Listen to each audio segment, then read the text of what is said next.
Bonjour, voici une nouvelle vidéo sur les jauges de contraintes. Alors, lors de la précédente vidéo que j'avais fait sur YouTube, qu'on peut voir sur ma chaîne, j'avais utilisé un amplificateur différentiel INA128 pour amplifier la tension de sortie de la jauge. Le but en fait final de tout ça est de pouvoir connecter une jauge de contrainte à un microcontrôleur type Arduino. Donc moi j'ai découvert, enfin je connaissais, mais là j'ai approfondi la chose, j'ai découvert le HX711 qui est fait vraiment pour ça. Donc le voici, voilà, ça c'est le datasheet du HX711. Donc il est spécialement dédié au pont de Wheatstone. Donc les cellules, les jauges de contrainte, ils sont exactement montés en pont de Wheatstone. Donc vous avez une entrée pour un pont de Wheatstone. Vous avez un amplificateur avec des gains variables. Vous avez un convertisseur analogique digital 24 bits. Et vous avez l'interface pour vous connecter à un microcontrôleur. Alors le microcontrôleur, ça se fait par deux pattes. Alors là, c'est Dout PDSCK, c'est les datas et l'horloge. Donc avec une carte Arduino par exemple, ces deux broches, grâce à la librairie, on peut les connecter à n'importe quel pin d'une carte Arduino. Donc, alors, vous voyez qu'il y a le composant, le HX711, mais évidemment, il y a des composants externes à placer autour de ce composant. Donc, SparkFun a fabriqué un module, justement, dédié au HX711. Donc, le voici.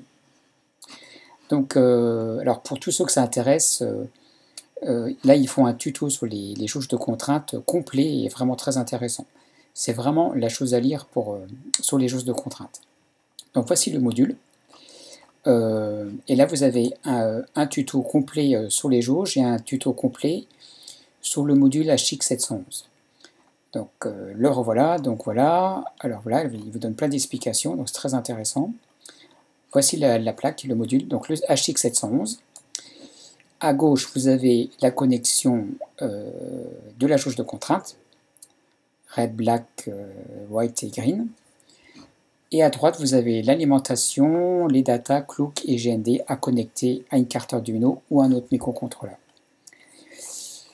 Ici, vous avez le branchement sur une carte Arduino. Donc on voit bien que ici, la connexion se fait par deux fils. Et bien entendu, nous avons la librairie qui va bien.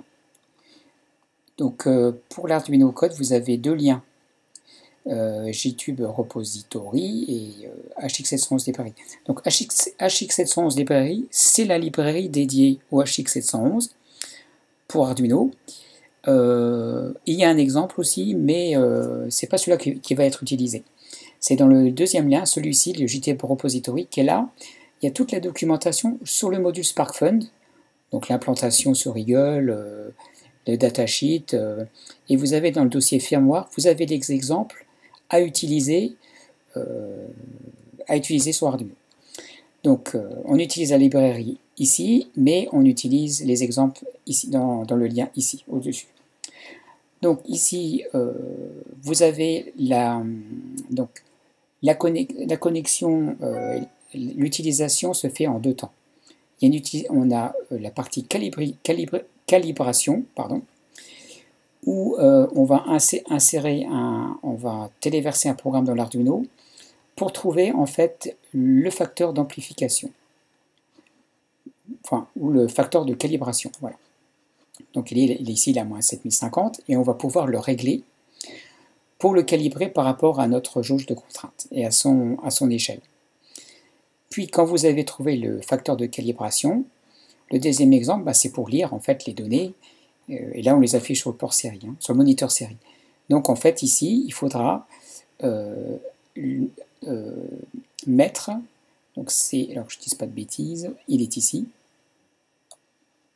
Donc le facteur de calibration que l'on a trouvé avec le premier programme, on va l'insérer ici, et ici on va lire les informations, les données, pour voir si elles sont bonnes. Donc là, voilà, donc là c'est après, donc là c'est la première partie, mais là dans la deuxième partie, je vais vous montrer physiquement et avec une balance comment j'ai fait.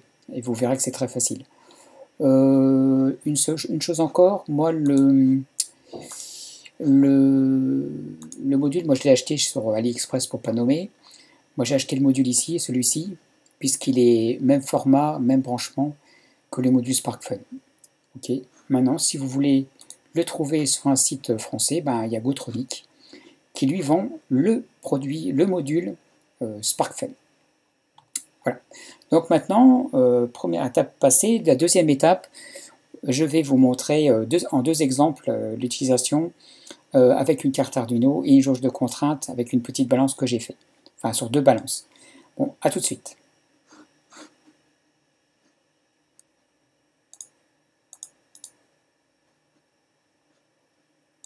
Donc voilà, nous sommes deuxième partie. Donc là, je vais vous montrer l'utilisation du module HX711 avec une carte Arduino. Donc voici la balance. Donc un plateau avec la jauge de contrainte ici, d'accord. Bon, ici c'est l'ancien module avec l'INA 128, là que je n'ai pas utilisé. Alors je vais utiliser le module HX711. Le voilà. Et voilà. D'accord. Donc d'un côté, ici c'est pour la jauge de contrainte. Et de l'autre côté, connexion à la carte Arduino, que voici. Donc deux fils pour les datas et pour l'horloge. Et l'alimentation qui sont en plus et moins 5 volts. Voilà. Alors je vais vous placer la petite, voilà, petite caméra. Donc j'ai une masse de 5 kg et deux petites masses de 1 kg. Voilà. Donc elles ne font pas précisément 1 kg et 5 kg, 4 kg 94 et 993 grammes environ. Donc voilà, voilà, la connexion a été faite. Donc je vais connecter ma carte Arduino à mon PC.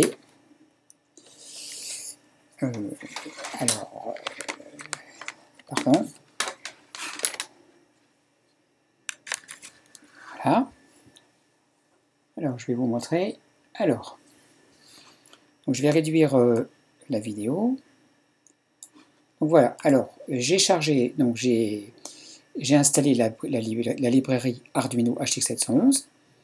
Donc après j'étais dans les exemples HX711 et j'ai été dans HX711 calibration. Donc le voici, d'accord. Donc là, ben, les pins, bon c'est les pins d'origine, hein. Pin 2, vous voyez, c'est l'horloge. Pin 3, c'est la sortie, les data, VCC, GND, voilà. Alors ici, ce qui est important, donc il faut quand même vérifier que vous êtes bien connecté aux bonnes pins hein, de l'Arduino, hein, c'est la 3 et la 2. Donc ce qui est important ici, c'est le facteur de calibration. Ici, par défaut, il est à 1750. Donc j'ai triché un petit peu parce que je sais que 1750, c'est vraiment pas assez. Donc je vais aller tout de suite à 14 000. Voilà. Donc je vais téléverser le programme. Je vais essayer de trouver mon... Voilà. Je vais téléverser le programme dans la carte Arduino et ouvrir le moniteur série. Voilà. Voilà. Donc en fait, quand vous faites ça, il faut qu'il n'y ait absolument pas de poids sur la balance, hein, puisqu'il fait une tare. Au début du programme, il tare la balance, la jauge, pour avoir le 0, hein, évidemment. Alors là, ce que je vais faire, je vais calibrer avec la masse de 5 kg. Alors, là voilà. Voilà. Donc, vous voyez qu'ici, on est à moins 41,7 livres, avec une calibration de facteur moins 14 000. Donc moi, je vais simplifier les choses. Je vais régler le facteur de calibration à moins 50, ce qui correspondra donc à 5 kg. Donc après, dans le programme, je diviserai par 10 la valeur là, et comme ça, j'aurai la valeur 5 kg. J'ai fait, voilà. Donc ce qu'il faut faire, donc il faut aller tout en haut, là où on peut envoyer des données. Et là, vous mettez plus ou moins, suivant que vous voulez monter ou descendre la valeur lue. Donc là, je vais faire donc, plus. Donc je vais en faire plus comme ça, et je fais Enter. Vous voyez, ça monte. Donc là, je vais monter à 50. Alors, je fais plein de plus comme ça. ça va plus vite. C'est pour ça que j'étais à 14 000. Hein. Ah, j'aurais dû, oui, j'ai fait trop. Alors je continue. Voilà.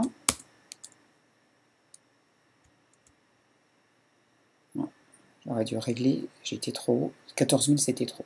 Hop. Donc pour le moins, c'est marqué moins 46, etc. Pour être en positif, au lieu de voir un calibration facteur de moins 12 000, on mettra moins, on enlèvera le moins. Ça sera plus 12 000, tout simplement. Donc je continue. Voilà. On va essayer de se dépêcher. Là, je vais en faire plus parce qu'apparemment, voilà. Là, on y arrive. Enfin, j'étais trop loin, donc je vais mettre des moins. Mince, je fais des bêtises. Moins. Là. Plus. Moins.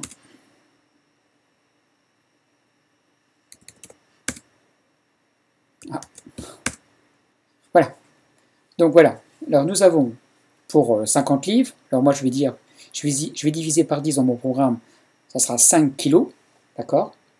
Donc ce qu'il faut, il faut noter tout simplement le calibre de fabrication. Donc c'est moins 11 680. Là on lit moins 50, donc si on veut plus 50, ce qui est plus quand même mieux, on ne va pas mettre moins 11 680, mais plus 11 680. Ok, donc voilà. Donc la calibration, elle est faite. Je vais enlever mon poids. Voilà. Ok. Là maintenant, je vais au la deuxième partie de la lecture des poids avec le deuxième exemple. Donc c'est là, c'est Sparfen S6700 exemple. Voilà, le voilà. Celui-là, je vais l'enlever. Voilà. Voilà. Alors, ici, vous avez le programme. Je vous laisse découvrir. Hein. Donc là, je vais laisser les livres. Hein. Je vais déjà essayer de vérifier que j'ai bien 50. Après, comme j'ai des masses de 1 kg, normalement, je devrais avoir 10, etc. Donc voilà. Donc là, le 11 680. 11 680. Voilà. Donc pas de moins. Hein. Voilà. Et on va laisser comme ça, hein, puisque là, je laisse. Après, je vais faire un autre exemple. Donc je téléverse. On ouvre après tout de suite, quand le téléversement est terminé, on ouvre le moniteur série à 9600 baux. Voilà. Donc évidemment, au départ, on ne met pas de poids. Hein, il tare à 0. Voilà. Donc maintenant, on va mettre par exemple une masse de 1. Je vais essayer peut-être que vous voyez mieux. Parce qu'en fait, je ne sais pas comment ça donne sur la vidéo que je suis en train de faire. Mince. Non, il ne veut pas. Je ne sais pas pourquoi. Voilà. Donc vous voyez la valeur ici. Hein. Donc on est à 10,1. Bon, 10, là on est à 10. Donc j'ai dit que j'allais diviser par 10. Donc ça fait 1 kg. Donc on va remettre. Ici j'ai 1 kg. J'ai 10, c'est normal, hein, puisqu'il faudra que je divise par 10. 2 kg. Et les 5 kg. Donc je suis bien à 7 kg. D'accord? Je suis bien à 7 kg. Ici, donc, voilà, 7 kg. Donc, et c'est juste, hein, donc je suis bien à 7 kg. Hein, vous le voyez, je pense, sur la vidéo. Voilà. Hop. Voilà. Donc maintenant, je vais, alors, ce que je vais vous montrer, j'ai fait un petit programme. Alors, je l'ai mis dans l'exemple, mais il n'existe pas. Hein. Donc, HX711, une jauge. Là. Tac. Donc, dans l'exemple que j'ai fait, j'ai transformé les valeurs pour avoir une valeur en kilos. Donc, facteur de calibration, 11 680, c'est juste. Voilà. Alors, ici, ce que j'ai fait, j'ai créé une variable en float, jauge 1, et je récupère donc le poids, enfin, le poids. Je le divise par 10. Et je vais l'afficher sur le moniteur série, c'est le print jauge 1, et derrière, je mets en kilos. Donc, je téléverse.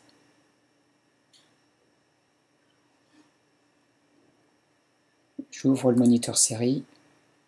Donc surtout pas de poids. Et voilà. Donc maintenant on va vérifier. Là on est bien en kilos. Donc 1,01 kg. Il n'y a qu'une valeur. Bon là il y a une erreur alors 100 grammes, de 10 grammes, enfin de 10 grammes on va dire. À 2,01 kg. Et là, voilà, 7 kg.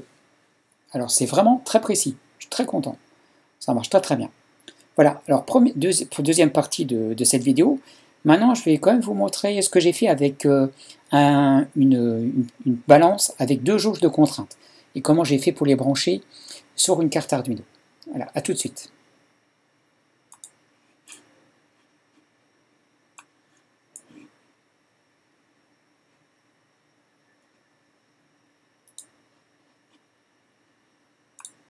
Alors voilà, troisième partie de cette vidéo.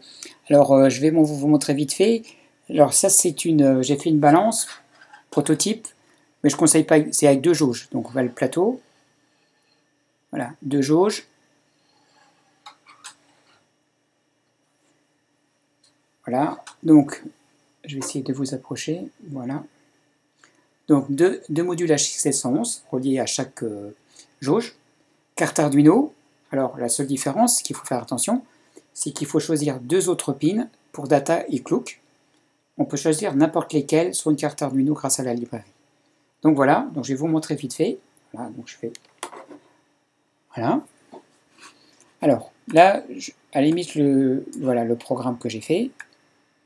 Alors j'ai fait la calibration. Là, je ne vais pas vous montrer, mais j'ai fait la calibration avant, donc avec le fichier, dans le fichier exemple HX711 et calibration. Hein. Donc là, ce que j'ai fait, là je vais pas vous montrer, ce que j'ai fait, je les ai fait une par une, d'accord, en mettant les poids, je vais vous montrer, ici. Et puis j'ai fait ma calibration sur la jauge ici. Et puis après, je me suis mis ici et j'ai fait la calibration. Donc ça donne un bon résultat. Mais je ne conseille pas vraiment l'utilisation de seulement 2 jauges. Moi je prends à la limite 4, ça serait pas mal. On peut faire aussi, hein. Parce que franchement c'est plutôt bancal quand même. Mais bon, c'était pour un projet, pour tout dire, une balance à mettre dans une valise pour peser les habits que vous mettez dans la valise. Voilà. Donc voilà, je vais vous montrer. Donc voilà, donc le programme, donc c'est le programme d'exemple. Le problème c'est que là j'ai défini, donc il y a 2 facteurs de calibration puisqu'il y a 2 jauges, donc que j'ai défini auparavant. Évidemment, j'ai gardé pour une jauge les pins 3 et 2, et pour les deuxièmes, j'ai pris les pins 5 et 4. C'est ici qu'on définit, en fait, ici, on appelle ça une librairie, mais on peut appeler ça aussi une classe. Et là, on doit donner un nom à cette classe, on appelle ça aussi une instance de classe. Donc pour la première, elle s'appellera Scale, et la deuxième, Scale 2. D'accord? C'est son nom. Donc évidemment, ici, le tarage de base, je le fais pour la première jauge, qui s'appelle Scale, et après je fais la même chose pour Scale 2. Vous voyez, Scale 2. Voilà. Ici, deux variables, jauge 1 et jauge 2. Là, je récupère les valeurs des jauges de Scale et de Scale 2. Je divise par 10, je les additionne dans une variable qui s'appelle total, et puis kilo. D'accord? Voilà. Bon, c'est ma façon de faire. Après, vous pouvez le faire certainement autrement. Donc, ce qu'il faut, c'est déclarer, en fait, ici, voilà, les deux modules HX711 en les nommant. Et c'est ici qu'on les nomme. D'accord? Voilà. Donc, je vais lancer la... Ah, c'est pas bon. J'ai fait une bêtise. Je ne suis pas connecté. Donc, je vais connecter. Voilà. C'est bon. Voilà. Je vais téléverser le programme. Voilà. Dès que j'ai fini de téléverser le programme, je vais ouvrir le moniteur série. Donc évidemment, au départ, on ne met pas de poids sur la balance, hein, puisque la balance se tare pour obtenir le 0. Donc voilà. Ok, je ne sais pas si vous voyez. Donc là, j'ai les valeurs qui se lisent. Donc je vais mettre 1 kg. Je les mets un peu n'importe où. Hein. 999 grammes. Le deuxième, 1,97 kg. Et je vais mettre le poids de 5 kg. Donc je suis à 6,89. Alors il y a une petite erreur, mais dans la réalité, si j'ai mesuré les poids avant, et en fait ici il y a une erreur de 6 grammes. Donc ce qui est pas mal quand même. Donc à peu près 6-7 grammes, pas plus. Donc voilà, ce qui est très honnête. Et les mesures, si vous les voyez, sont très stables en plus. Hop, je laisse 2 kg, donc le 97. Voilà. Bon, après, ça dépend. Hein. Si je la mets là, si c'est pas, vous voyez, c'est pas mal du tout. Donc voilà. Donc là, c'est avec 2 jauges. On pourrait très bien en mettre 4, hein, puisque c'est faisable aussi. Bon, il faut 4 modules. C'est ça le truc. Mais ça marchera aussi avec une seule carte Arduino, mais 4 modules évidemment. Donc voilà, j'espère que cette vidéo vous a intéressé, il vous a pu vous a aidé si vous faites ce genre si vous utilisez des jauges de contraintes. Et puis voilà. Et ben à bientôt.